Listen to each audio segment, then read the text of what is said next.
Hello, and welcome to this technical webinar from the editors of TechBriefs Media, OpenVPX Technology, the Future of Military Computing. I'm Lisa Arrigo, your moderator for the next 60 minutes. Today, we'll hear from three experts. They are David Jednick, Chief Technology Officer of Curtiss-Wright Defense Solutions, Rodger Hosking, Vice President and Co-founder of Pentec, and Ken Grobe, Director of Embedded Computing Architectures at Elma Electronic. After their presentations, we will have an audience Q&A. If you have questions, please submit them at any time through the Ask a Question box on your screen. Under the Event Resources link are PDFs of the speaker's slides, as well as technical papers from the sponsors of today's webinar, Atrium, Elma Electronic, and Pentec.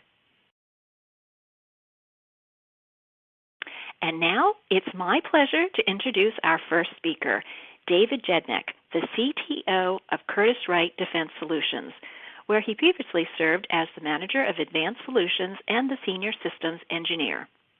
Before joining the company, David worked in the automotive consumer electronics industry, designing, ruggedizing, and integrating digital media technologies into existing vehicles. David, thank you for being with us today. Hi, thank you very much, Lisa. This is David Jednick, CTO from Curtiss-Wright. What I want to do is give you a high-level view of OpenVPX and how it's the future of military computing, and set the stage for my colleagues to give more details. So if you're not familiar with the inside of a defense platform, quite often they are filled with what some people will refer to as toasters, which are warm electronic boxes. And these are what are called line replaceable units. LRU is the short for that. One of the things that happens here is that people will say there's a requirement to do, let's say it's a communications unit or it's a battle command unit.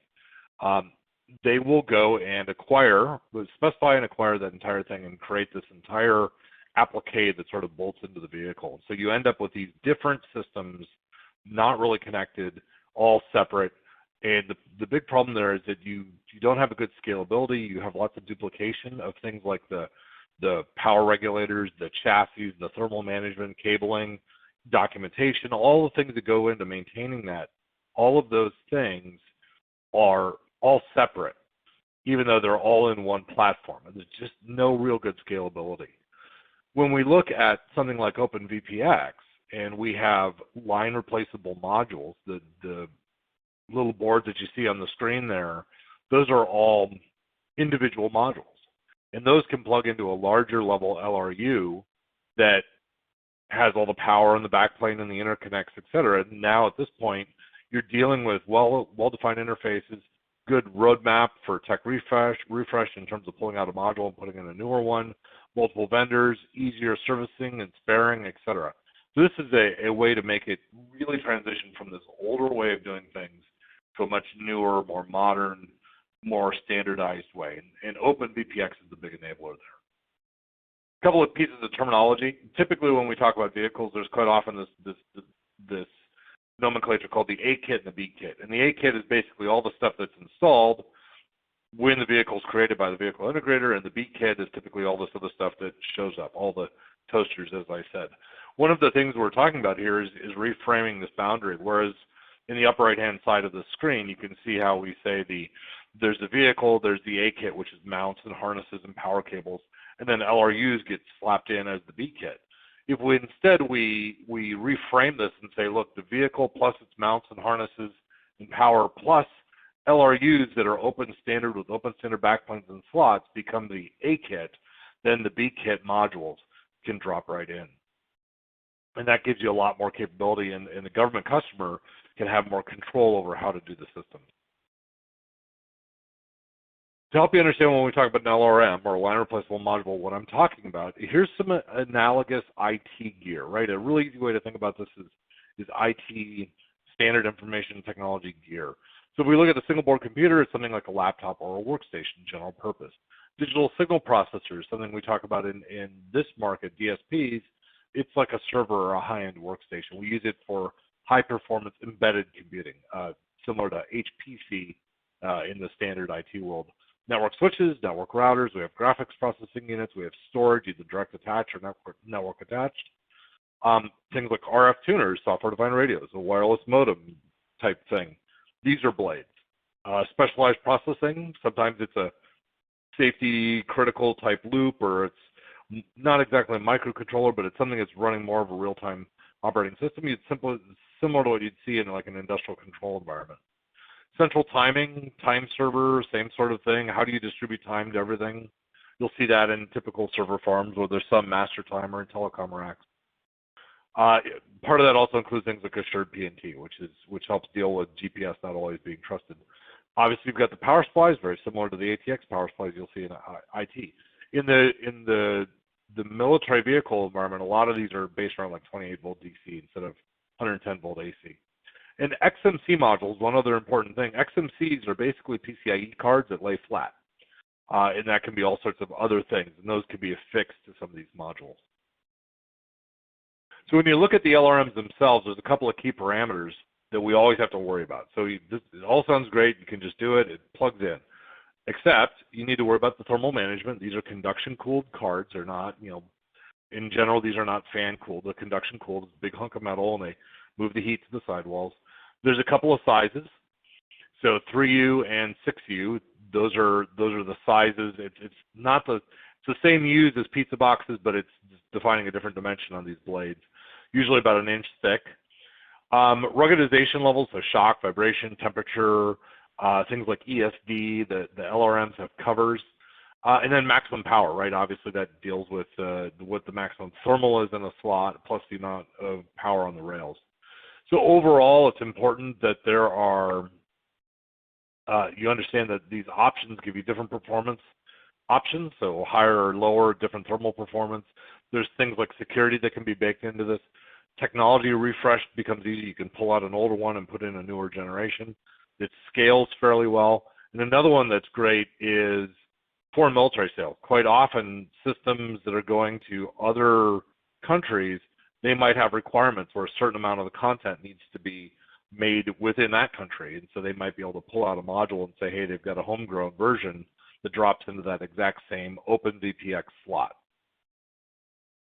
The key challenge, no matter what, though, is regardless of the technologies, is that size, weight, and power are still the hard challenges.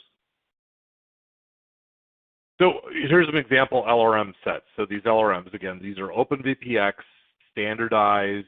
It gives all the dimensions, all the electrical, everything in and out. Those standard modules can be used to do different types of applications. Battle command, SBC, right? You're going to run a software, you can connect the UI to it. Mission analysis and planning, maybe higher end networks, storage and routing. SIGINT, radar, EW, those are things like RF tuners and SDRs and the DSPs and central timing to keep them all in sync, and GPGPUs and FPGAs, right? You can see jamming. You can see these different types of applications. I won't go through the whole list, but you can see different types of applications are going to use these different building blocks to build things up. And so that's where some of the advantage comes from, is that many of these can be used across different types of applications in different mixes and slightly different optimization. So what does it really mean in terms of the overall market? And before I hand it off to my colleagues, is that fundamentally this changes the way that things can be architected and also acquired. So instead of acquiring, as I said at the beginning, here's a bunch of functions, we're going to wrap a box around it and acquire that thing and then bolt it into a vehicle on its own little island.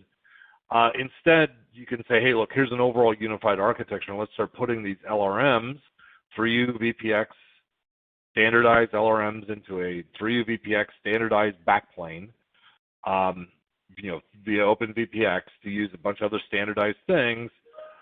All of this stuff, the standards that go into that make it really easy to architect, as opposed to architect this unified solution, as opposed to architecting things in isolation from each other.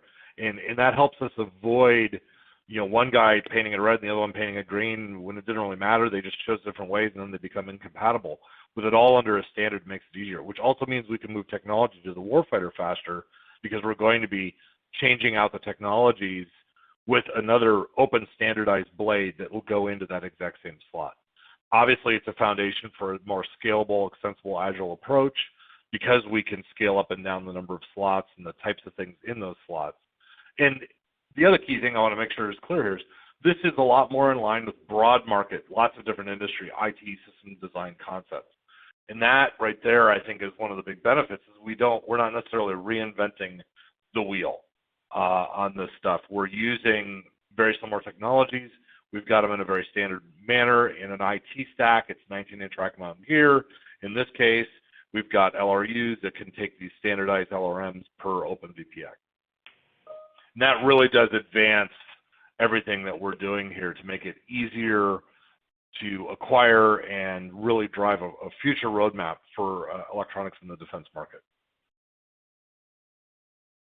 With that, I'd like to hand it off to my colleague. Back to Lisa here for a moment. Thank you for your time. Oh, thank you, David. That was a great start for our discussion today. Thank you. Our next speaker is Rodger Hosking, the VP and co-founder of Pentec, where he is responsible for new product definition, technology development, and strategic alliances.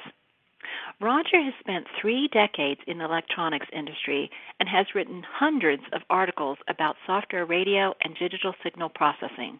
He holds patents in frequency synthesis and spectrum analysis techniques.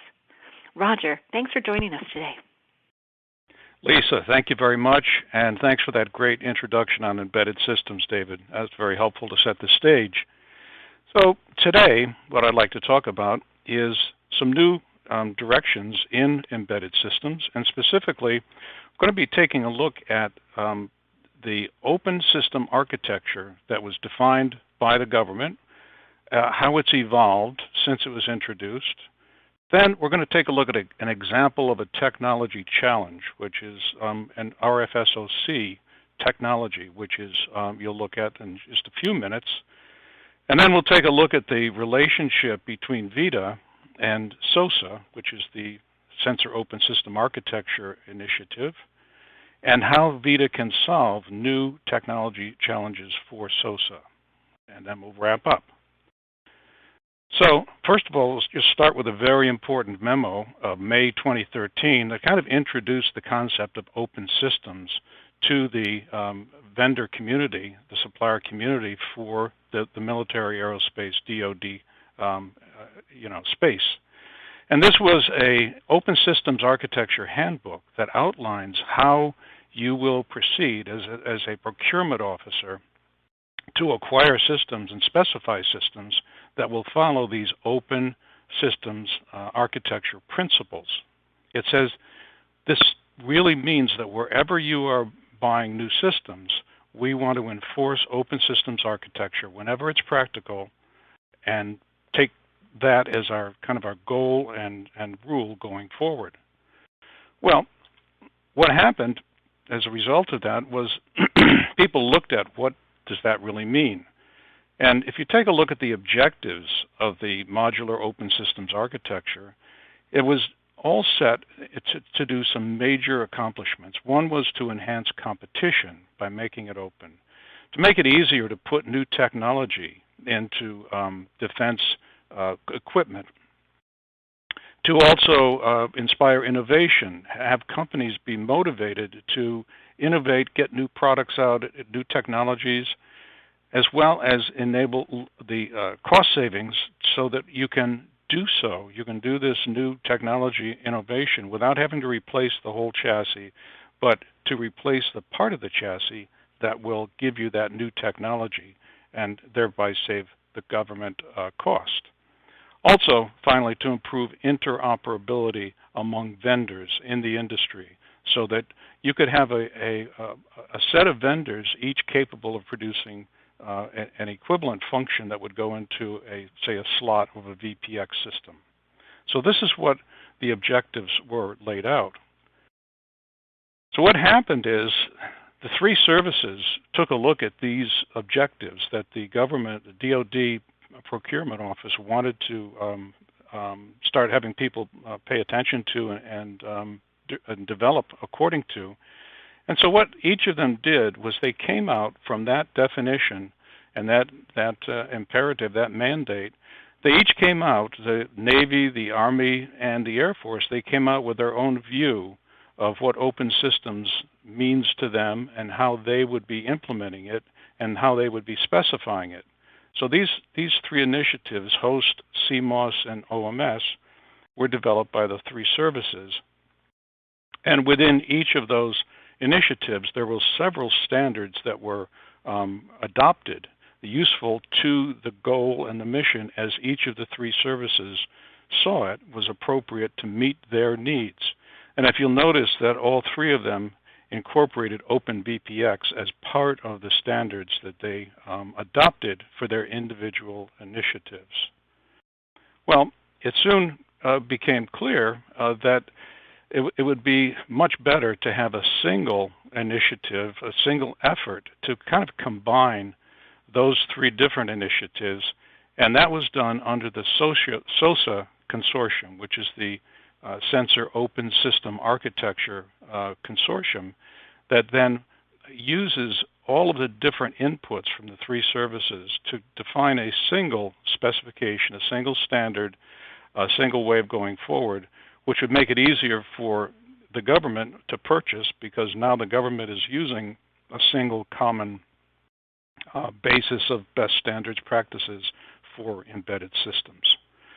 So this then draws heavily on OpenVPX. The SOSA standard is heavily inspired because all three of the individual initiatives had it. And then each of the members of SOSA and are also members of VITA, they continuously evolve to address new requirements to support new missions. So taking a look then at what does the SOSA technical architecture really mean? First of all, it defines a modular concept where everything is very well defined and encapsulated in what's called modules. And everything is tightly integrated within the modules, but loosely coupled with the other modules so that there could be interchangeability. It's also open. It has to be based on open standards, consensus-based groups that are maintaining those standards, and most important and new is a conformance compliance validation process to make sure that the products that are being called SOSA compliant or conformant really have been proven to be so. The other interesting part is that the SOSA initiative uses the so-called gray box concept. Now, what is that? Number one, it defines what the box does. It defines the interfaces between the boxes. It defines how, it doesn't define how the function is performed within the box. It's just what does it do. That is part of the spec, but not how exactly it's done inside the box. And what this does is it preserves the intellectual property that the vendor of the box or the module in this case is protected because it does not have to be disclosed or revealed.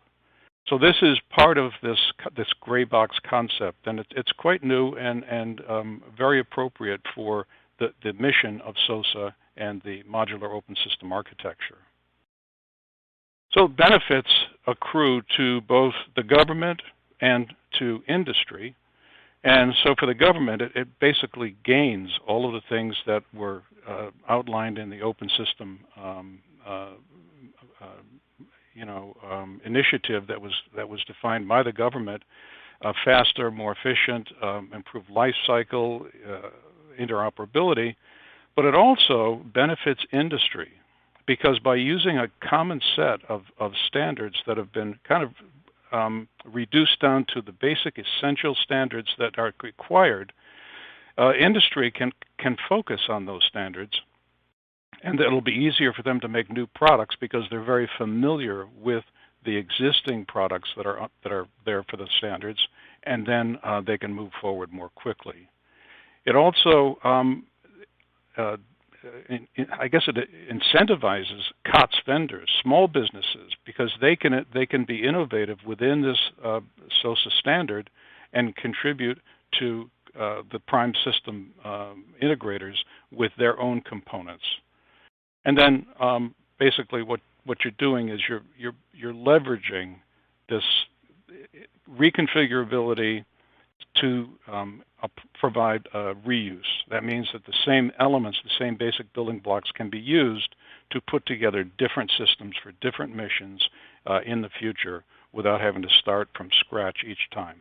Another major benefit. So now let's take a look at a challenge for embedded systems. And this is for software radio, which is where Pentech spends a lot of its effort, of course, software radio systems. And the idea is, what are we seeing?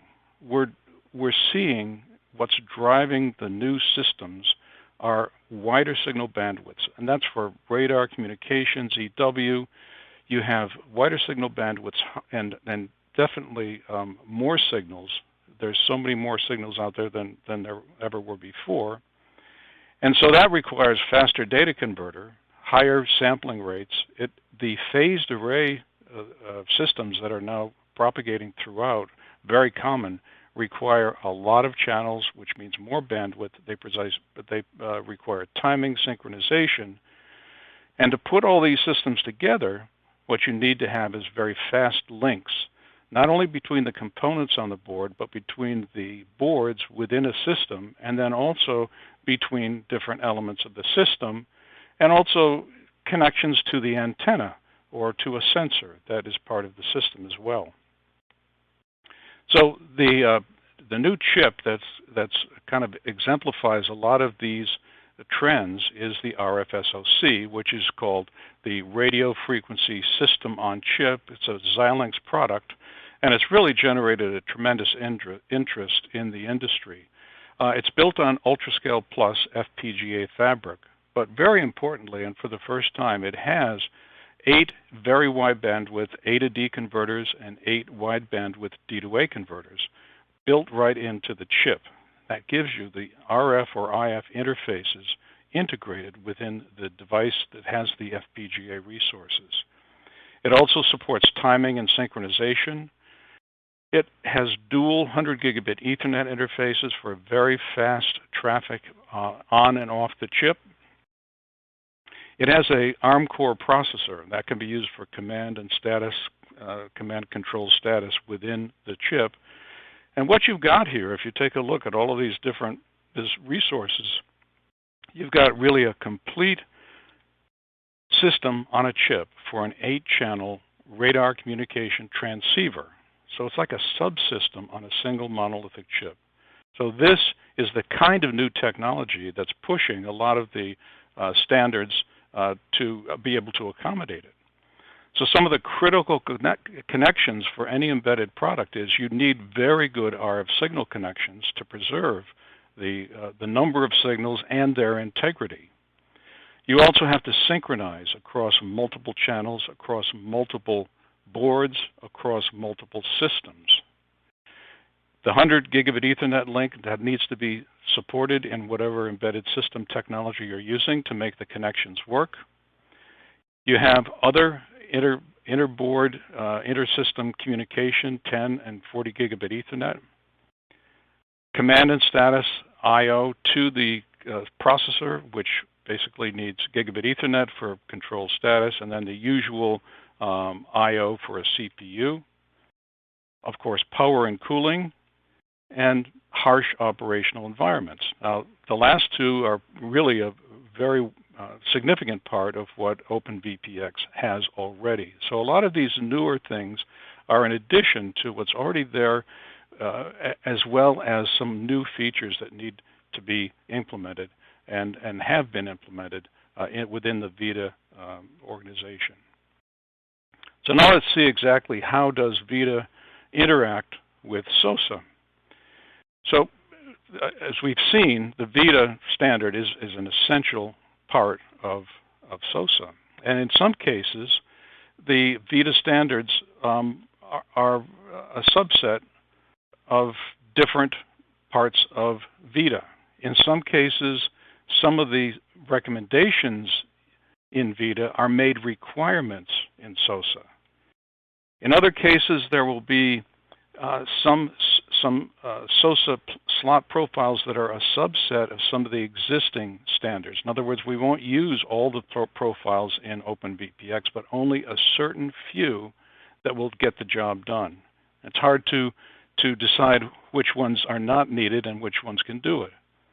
In other cases, you can take part of a VITA definition within, let's say, the host specification, which is then adapted to the SOSA for system management, as an example, the VITA 46.11.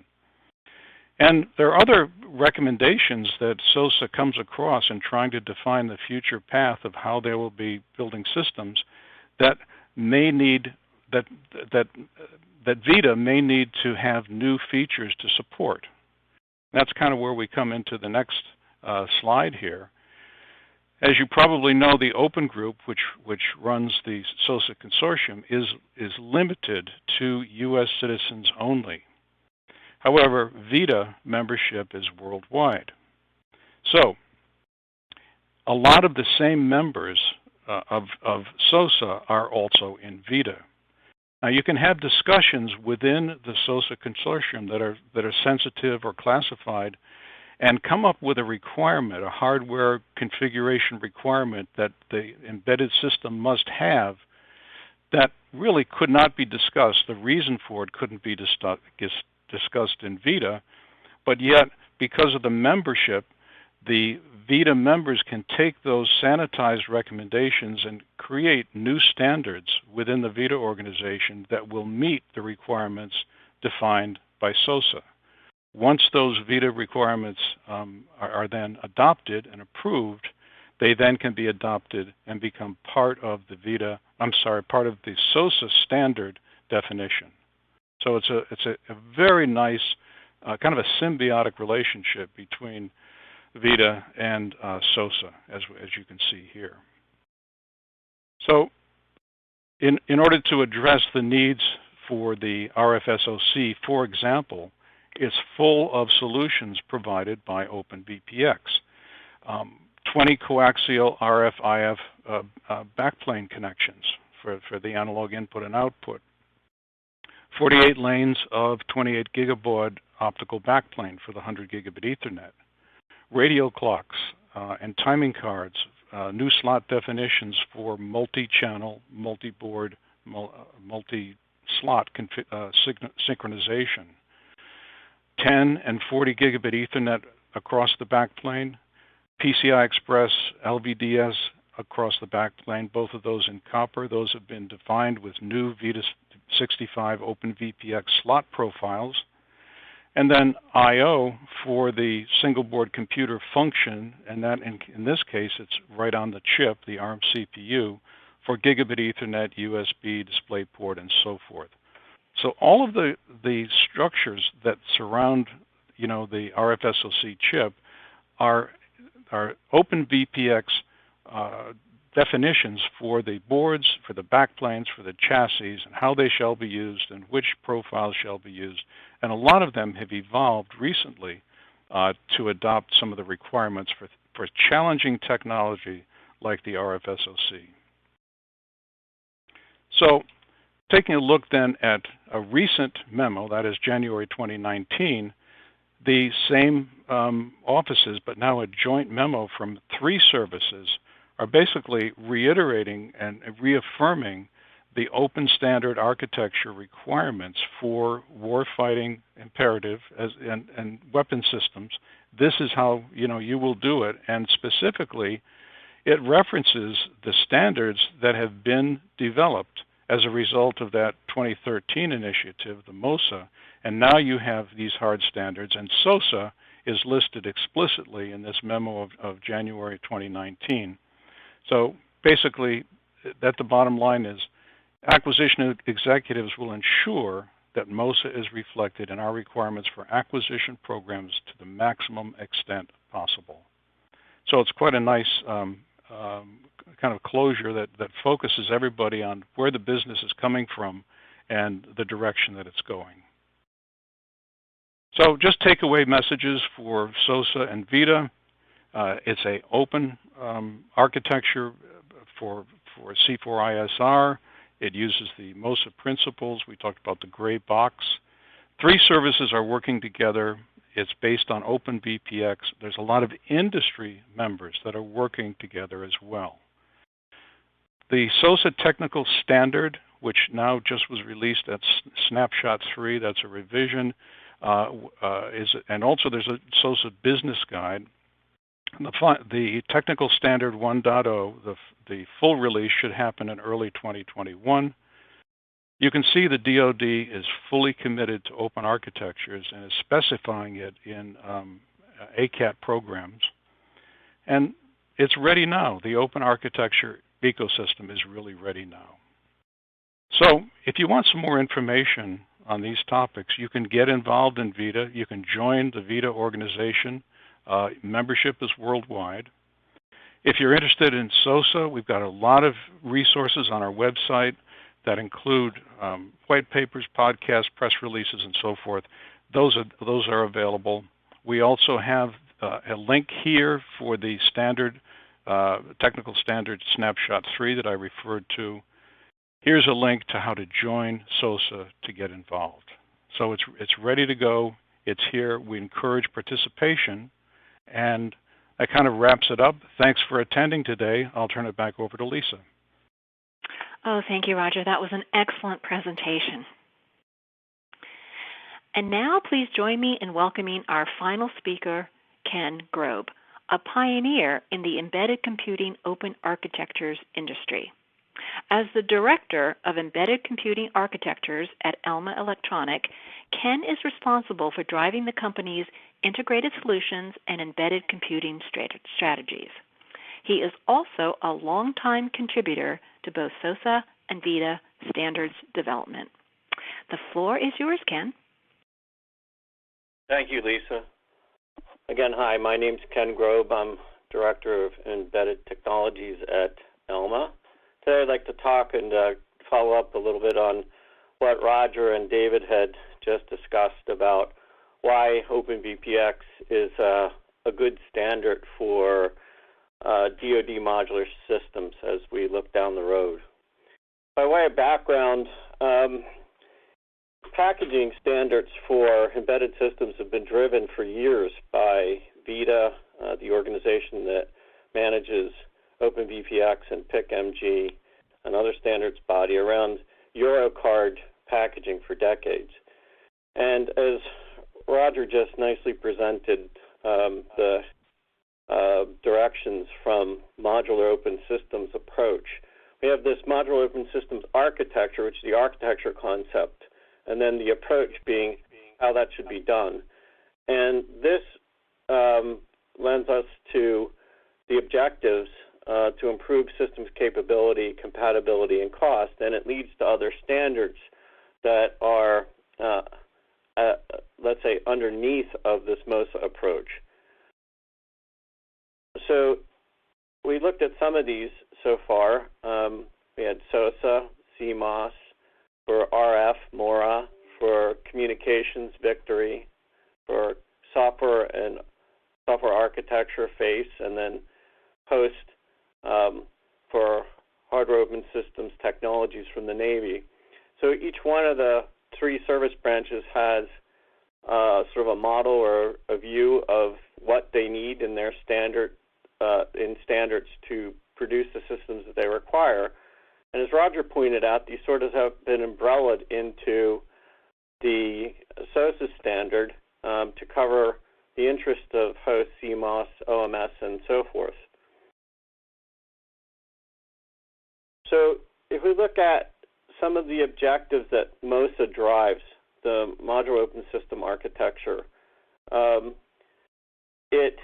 at the OpenVPX level, it makes use of open standards when building systems so that we have a common recipe book.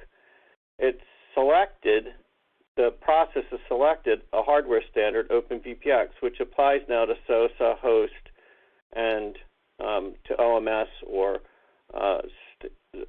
systems from the Air Force. A very important point is that it promotes interoperability. Interoperability is a really important concept when we look at being able to gain advantage and execution through the hardware that is being used to build these systems. And in OpenVPX, going down and looking a little bit under the hood, how it does this is it constrains the slot and module profiles, and we'll show you that a little bit more detail in a minute. It also specifies system management through VITA 46.11, which is a standard that covers system management concepts or chassis management. It normalizes the power module interface definition. A way to think about that would be if you looked at a power adapter for your laptop and you looked at how many different ways or things that you could get just to power a laptop itself, you find a lot of incompatibility. And here, what we're trying to do across LRUs or the modules that are being used is to normalize that power so that it's consistent, so that one manufacturer's product can align with another when you plug it in. And then both David and Rodger touched on this, support for higher power modules through new cooling techniques, which are part of OpenVPX. So OpenVPX is selected as the SOSA hardware standard, and therefore it aligns then with CMOS and SOSA and host, so it covers needs from the Army, Navy, and the Air Force. And OpenVPX itself is managed by a standard organization called VITA, which has been in existence for many years and has quite a few standards underneath of it, has been managing the OpenVPX standard as time has gone on. If you look at some of the requirements, and Rodger was touching on this in his example, in the RF systems example, what do we need to connect things in a system that the DoD may use? And some of the major elements of that are the network system infrastructure, and much of the communications is now being driven across high-speed Ethernet. We have, as time goes on, the need for timing embedded in the architecture to provide synchronization and precision signals for navigation and timing across the elements that make up the system. System management, to be able to manage the modules, see if they're healthy, control them, turn them on and off, and obtain that sort of information. And then power systems, basically to provide power to enable the modules to operate. So thinking about trends and how does OpenVPX itself keep up, when we look at the examples and the needs, they don't stand still. And to David's point, if we model things after the market that's the broad IT market. We look at chips and communications standards that are in existence that we can leverage. If you take Ethernet and PCIe for an example, over the years from 1980 up through 2020, we can see how Ethernet's gone from 10 megabits a second to a gigabit to 10 gigabit to 100, and down the road will be 400 gigabit Ethernet. Right now we're operating in this gigabit to 10 gigabit range, or actually gigabit to 100 gigabit range across the system implementations with a need for faster speeds as we go down the road. Same thing with PCIe. This is how we move data across modules inside the system. When it started, it was at 2.5 gigatransfers, then 5, now 8, and we're at the place where we're moving into the realm where we can move data at 16 gigatransfers a second. So these are two trends that exist for communications between components, and we need to be able to affect them or implement them inside OpenVPX to make them useful. And OpenVPX, in fact, is doing that by adopting these standards and then executing them inside the backplane technology that's necessary to build systems. If we talk about and take a look at the ways interoperability can be accomplished, when we look at these diagrams, these graphics are the I/O topology of the modules, or the LRUs, as David was mentioning, that are used within the system. So to be able to plug them in, what we have to have is a consistent way to pin them out, to map them, so that basically you've got an an alignment with the signals that will mate to the backplane so they can be interconnected. OpenVPX provides a number of these in a standardized fashion for single board computers, for Ethernet switches, and for payload cards, such as the RF payload card that Rodger was describing. But we may need to make sure that we define them in a common way so that it can be plugged in. And OpenVPX, through work from SOSA and within OpenVPX and many contributors, sorts out how these things should be specified, and then there's a consensus-based method to describe them and then make them part of the standard. So this gives us a method to communicate, or a method to interface, rather, the cards together so that it's done in a consistent way with a limited number of choices, so we don't have too many different ways to do it, so we can really gain focus on how to implement them. So if we consider other work that shaped OpenVPX over the last few years, we've had an initiative in the Army called Hardware Convergence. And out of that formed an architecture called the Hardware Convergence architecture. And this has brought new concepts to us, such as higher speed interconnect with network connected communication, the use of new fiber optic enabled connectors and RF enabled connectors, radial clock schemes for timing, and a look towards higher power densities in the module. And this diagram to the right is actually the diagram of a backplane that receives the payload cards, or the LRUs that we looked at before, in each slot. So each slot would take a specific module, whether it be a switch or a payload, and allows them to be interconnected together. If we look at other trends, as systems become more complex and the need for synchronization is increased, there's a need to standardize the way that the timing is done to do that amongst the cards. And OpenVPX has taken on that challenge and defined a radial clock strategy and a radial clock slot, or timing slot. And this timing card produces timing information and signals and generates clocks that can be distributed down the backplane, and it also provides a 1PPPS system that's used for navigation implementation. So here's an example of a timing implementation driven by the trend and need in OpenVPX for the timing interface. As we've moved on, industry has to address the challenges of the technical trends that are within the industry and cause us to have to make systems perform at higher bandwidth and implement faster switching times within the system itself. So to do that, some of them, the challenges have been to update the backplane. Backplanes now have to operate 2.5 times faster than just a year or two ago. And this requires us to design new high-speed backplane implementations that leverages new signal integrity and simulation models. It also requires new connectors, and the industry's responded with new connectors that allow us to go from 10 gigabit realms to 25 gigabit switching speeds supported by the connector, and this is an example of that from Tyco. So what we're really indicating here is that OpenVPX is a good play or standard for DoD systems because it's living. It's not a stagnant standard that doesn't move forward with new challenges and new technological needs. It's constantly addressing the needs of new technologies and how those technologies can be incorporated into a rugged standard, a rugged form to implement DoD systems that would be required by the DoD. Another area that we touched on is cooling, and as time's gone on, modules have moved from, say, 45 watts to 60 watts and up towards 130 watts, depending on what they are per module.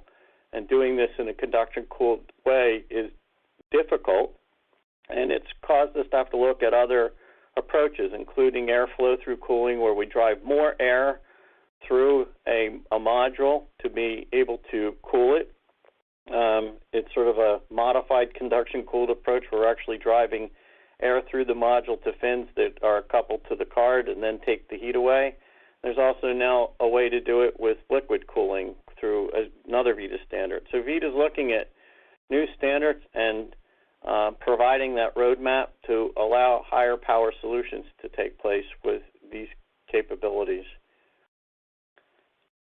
Another area that VITA is addressing is RF and optical connectors. The picture on the right shows an MT furl with fiber optics in this little rectangular cube or little rectangular module that's called an MT furl that allows us to place multiple fiber optics, 12 or 24 in 2 rows in this connector. This gives us the ability to connect fiber optics through the backplane and wire it or connect it through into the system.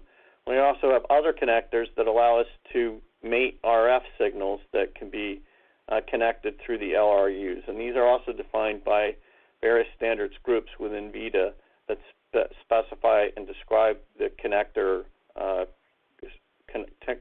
technology. One last other implementation or requirement is the system management, and VITA addresses that through the 46.11 working group to describe chassis management capability that allows modules to be interrogated and to be report information and also control. And lastly, address power. As we mentioned before, we need a common way to apply power to the system and to describe the power supplies themselves. And this is done through a subgroup called VITA 62 that defines the power module standards construction to allow us to make a power supply that addresses the needs for both 3U and 6U systems. So in summary, future DoD systems are being affected or driven by the Modular Open System Architecture and Modular Open System approach and the need for current technologies. So new systems are impacted by this and have impact on future designs of chassis, backplanes, and power for 25 gigabit lanes in the backplanes, 100 gigabit Ethernet capability, and 16 gigatransfer PCIe. All these drive the definition of our modules and our backplanes. OpenVPX is addressing the cooling techniques through VITA 48.8, air flow through, and 48.4, liquid flow through. Our power systems are being addressed by VITA 62, and the use of fiber optics are also being addressed by standards like VITA 66.5 and 66.4. So in conclusion, taking a brief look under the hood at what OpenVPX provides, it is a supported living standard that's here today, and it can grow with the future DoD system needs. So it fits in nicely with the modular open system approach and the higher level standards of SOSA, CMOS, and host to provide a hardware standard that allows MOSA to achieve its goals. So in that, I think I've got through my material and hand it back over to Lisa. Oh, thank you, Ken. That was another excellent presentation. It's time now for our audience Q&A. Please send questions by using the Ask a Question box on your screen. While we wait for your questions, I'll take this opportunity on behalf of TechBriefs Media to thank the sponsors who have made this webinar possible: Atrion, Alma Electronic, and Pentec. Under the Event Resources link on your screen, you'll find PDFs of technical papers from our sponsors, as well as PDFs of the speakers' slides. And now let's begin our Q&A with this first question, and it goes to David. David, one of our audience members says, It's exciting to see space modules and International Space Station and Star Trek Enterprise images in presentations. Would you please address the new space roadmap for VPX products and specific products for the Space VPX VITA 78 segment? David? Yeah, I'll take the first part about that, and I agree. I actually gave a paper just about a year ago in LA at the Mars Society conference on off-world use of VPX. It's definitely something that's usable for new space. The main concerns we usually run into in space are, obviously there's thermal, but with the way that VPX is done, the thermal mitigation strategies are always really at the chassis level, for the final management. So you can use all the normal things you do for a spacecraft bus there. Radiation is really the other major issue, and that's where we have to look at the larger scale mitigation strategies, whether you're in LEO or you're in somewhere between planets, or you're on lunar surface or whatnot. There's different strategies, just like you do for anything else. The benefit of using OpenVPX and the somewhat associated VITA 78 is that you do have the modularity that allows you to move, just like for defense, move those technology strategies faster. And I do think it is worth noting there's a lot of hard challenges in terms of manufacturing and reliability and whatnot for space.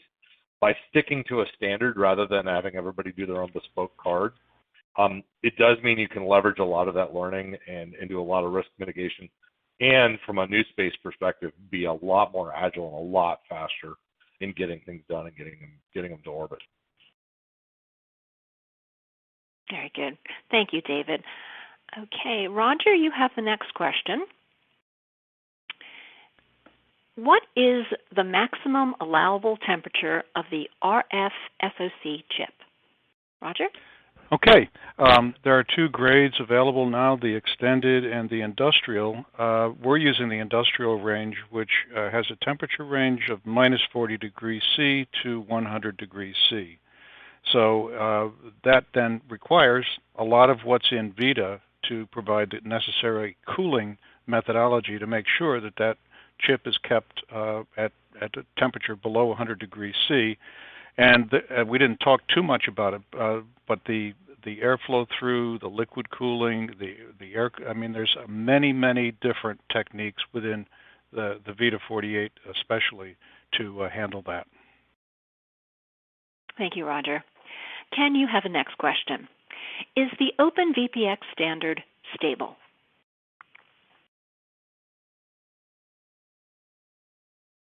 Ken? Yeah, you might be on mute. Okay, yeah. Go ahead. Yeah, so the OpenVPX standard's been in existence for greater than 10 years, and it goes through a succession of releases that are vetted and planned. So yes, it is stable. There's been product being built to it for a number of years, and it continues also to allow a backwards and forwards compatibility path as it introduces, let's say, increases in performance and capabilities as it moves on. So in OpenVPX, we're real concerned about stability and the ability to allow forward migration, yet allow backwards compatibility. So it's a good choice from that point of view. Very good. Thank you, Ken. David, someone in our audience wants to know, what is the standard for LRU and LRMs? Yeah, so when I use the term LRU and LRM, those are more generic defense terms in terms of logistics. So when we say LRU, it really comes down to the way that things are handled in LRM. What we're talking about here specifically is OpenVPX is the standard for the LRMs. Now, LRUs, there are standards for the outer envelopes here and there. There's airing standards. There's other things that have been worked up on SOSA.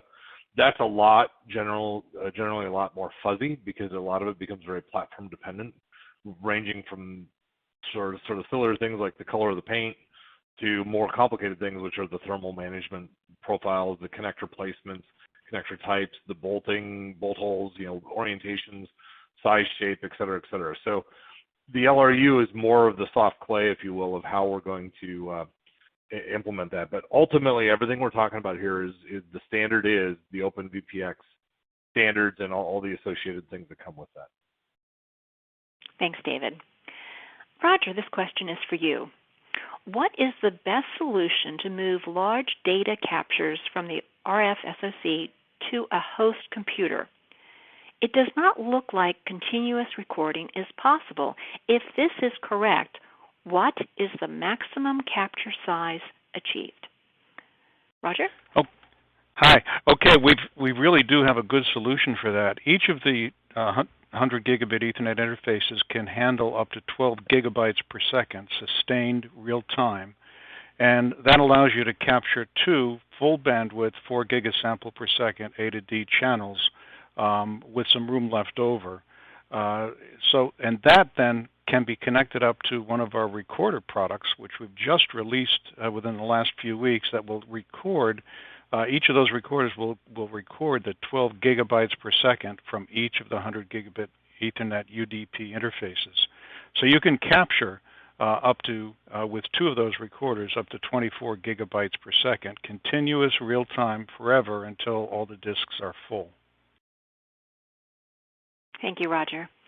This next question, I'm going to start by asking Ken to comment on it, but I think Rodger will probably also want to answer it. So first, Ken, someone in our audience asked, does an open system architecture enable near-peer adversaries to replicate or reverse engineer systems more easily? Ken. So the open modular approach does define packaging and communications between the elements. But what the elements do, if you think about Rodger's gray box definition, what's in the box isn't really discussed. What might be discussed or shown is how things are connected together to some extent, giving us paths for information to move back and forth. When you consider system architecture that do certain things, it's known how those things need to be formed and what gross building blocks are used to do them. How they're implemented inside is abstracted, and it's done within programmable logic and in ways where that's not visible and not easily understood. Thanks, Ken. Rodger, any thoughts? No, Ken, you gave the answer I was going to give. I just might want to add that the intellectual property of each of the vendors is protected, as you said. And just an example, if you have an RF acquisition product as one of the plug-in cards, and you have a better spurious-free dynamic range than someone else, how you got that through your careful engineering is really your secret sauce. And someone else could work very hard to try to achieve it, but just because you're working with an open standard doesn't mean that anyone else knows exactly how you did your magic inside of the plug-in card that you're providing. So that's pretty much sums up. Thank you, Rodger, and thank you, Ken. And this question from the audience is for David. Given the Armed Services memo in January 2019 indicating future programs will be based on these standards, when do you expect the actual requirements for compliant systems to show up in RFIs, RFPs, and most importantly, RFQs for new system acquisitions? David? Yeah, we're already seeing all that. That's been now for actually a while. There's a number of things undergoing right now where it's either a should or a shall in RFIs, OTAs, and RFQs. So this is not a future thing at this point. This is already underway. In worth noting, VPX requirements for VPX have been around a lot longer than the requirements under the Tri-Service memo. It's just under the Tri-Service memo, it's raised to even a higher level of visibility. And thank you, David. And with that, we're at the end of our webinar. I want to thank our speakers for being with us today, and I also want to thank our audience. A survey will pop up on everyone's screen immediately following our program. Please tell us what you thought of our webinar by answering 3 short questions. This webinar will be archived and available for viewing on our website. An email will be sent to everyone who registered for today's program as soon as the archive is ready. Once again, thanks for joining us.